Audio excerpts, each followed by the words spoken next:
ભણેલા ગણેલા ભદ્રવર્ગમાં સવારે ચાની ચુસ્કી સાથે છાપું ફંફોડવાનો નિત્યક્રમ હવે બદલાયો છે. હાપાનું સ્થાન લગભગ મોબાઈલે બતાવી પાડ્યું છે.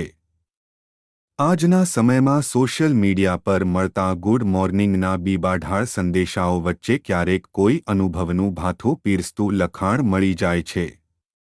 આવું જ એક ચિંતન જેવું પ્રેરણાદાયી લખાણ મને પ્રાપ્ત થયું, જે એક સંઘર્ષશીલ વ્યક્તિના જીવનની અને બદલાતા સમયની કરુણતાની વાત છે. વાત છે એક એવા યુવાનની છે જેના માટે પેટીયું રળવા રોજ 8 થી 10 કિલોમીટર ખખડધજ સાયકલ ચલાવી ફેક્ટરીએ કામે જવા સિવાય છૂટકો નહોતો. આખો દિવસ શેરડીના સાંઠાની જેમ નીચોવાઈને કામ કર્યા બાદ તે જ્યારે ઘરે પહોંચતો ત્યારે થાકીને લોથપોથ હોય, પણ એણે મનોમન પરિસ્થિતિ બદલવાની ગાંઠ વાળી હતી. જે ગરીબી અને અવહેલના એણે વેઠી છે, તે એના ભાઈભાંડુ કે ભવિષ્યના સંતાનોએ ન વેઠવી પડે તેવા દ્રઢ નિર્ધાર સાથે તે જીવતો હતો. સમય જતાં એની મહેનત રંગ લાવી. એ જે કારખાનામાં મજૂરી કરતો હતો, તેની બાજુમાં જ તેણે મશીન રિપેરિંગનું નાનું કામ શરૂ કર્યું અને ધીરે ધીરે જાતમહેનતથી તે ફાર્માસ્યુટિકલ ઉદ્યોગ માટે મશીનો બનાવતો થયો. મહેનત, ગુણવત્તા અને એના મશીન ક્યારેક ખોટકાય તો વરસતો વરસાદ કે મધરાત જોયા વગર તાબડતોબ એની મરામત કરી આપવાની અસરકારક આફ્ટર સેલ સર્વિસને કારણે એની પ્રતિષ્ઠા જામી છે. પહેલાં જે બારણા પર એ ટકોરા મારતો અને ભોગ ભીડાઈ જતી, જે વડીલોની આંખમાં એના માટે ઉજળો આવકાર નહોતો, એ જ દુનિયા આજે એની સફળતાને સલામ કરે છે. સમય પલટાયો છે અને પલટાતા સમયની સાથે આખી આબોહવા પલટાઈ છે. ત્રિભુવન હવે મોટો ઉદ્યોગપતિ શેઠ ત્રિભુવનદાસ બની ગયો છે. તેમની કંપની મિસ્ત્રી બ્રધર્સ આજે બજારમાં મોટી શાખ ધરાવે છે. ત્રિભુવનદાસનો એક જ સિદ્ધાંત હતો, ગ્રાહકને મશીન વેચો એટલે સંબંધ પૂરો નથી થતો, પણ શરૂ થાય છે.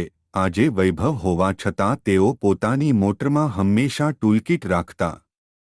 જ્યારે એ કોઈ ગ્રાહકની ફેક્ટરીની મુલાકાતે જાય અને જો મશીનમાં ખામી દેખાય, તો પોતે પાનું સ્ક્રૂડ્રાઈવર લઈને રિપેરિંગ કરવા બેસી જતા. ગ્રાહક એમના માટે ભગવાન હતો અને મશીન એમનું માનસ સંતાન. ત્રિભુવનદાસે સંતાનોને ઉત્તમ શિક્ષણ આપ્યું અને ધંધામાં સ્થિર કર્યા. એક દિવસ બંને દીકરાઓ તેમની કેબિનમાં આવ્યા અને પિતાના પાયાના સિદ્ધાંતો સામે જ સવાલ ઉઠાવ્યો. તેમણે કહ્યું, પપ્પા, તમે જાતે નાની ફેક્ટરીઓમાં મશીન રિપેર કરવા જાઓ છો એમાં અમારી ઇજ્જત ઓછી થાય છે. લોકો અમારા વિશે શું ધારણા બાંધશે? હવે તમારે શાંતિથી બેસવાનો સમય છે. બંને દીકરાઓની વાત સ્પષ્ટ હતી. એમની ઇજ્જત એટલી મોટી હતી કે હવે એને બચાવવા ત્રિભુવનદાસે એમની કેદમાં પુરાઈ જવાનું હતું. ફેક્ટરી એમનો જીવ હતો. ગ્રાહક એમના માટે ભગવાન હતા. એને કદીય નાના કે મોટા ગ્રાહકમાં એમણે વિભાજિત નહોતો કર્યો. મશીન એમનું માનસ સંતાન હતું. આજે એમના જૈવિક સંતાનો ત્રિભુવનદાસને એમના ભગવાન અને માનસ સંતાનથી છૂટા પાડવા માંગતા હતા. એક વર્ણવી ન શકાય એવી વેદના સોસો વીંછીના ડંખ બનીને એમને ડંખી રહી હતી. કોઈ સલાહ આપનારે ચોક્કસ કહ્યું હોત કે ત્રિભુવનદાસે સમય સાથે બદલાવાની સ્થિતિસ્થાપકતા રાખવી જોઈશે, પણ આવું કહેવા માટે તમારે ત્રિભુવનદાસના પેંગડામાં પગ નાખવો પડે. એમના દિલમાં ઊંડા ઉતરીને એમની દ્રષ્ટિથી આ સમગ્ર પ્રસંગને સમજવો પડે, એ શક્ય નહોતું.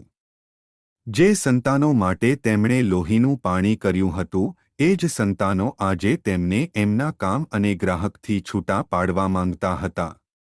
દીકરાઓ માટે ઇજ્જત એટલે માત્ર દેખાડો અને મોભો હતો, જ્યારે પિતા માટે ઇજ્જત એ વર્ષોની મહેનત અને લોકોનો ભરોસો હતો. આ આખી વાત ચાલતી હતી તે દરમિયાન તેઓ સતત પોતાની કેબિનમાં છત સામે જોઈ રહ્યા હતા. એમની વાત પૂરી થઈ.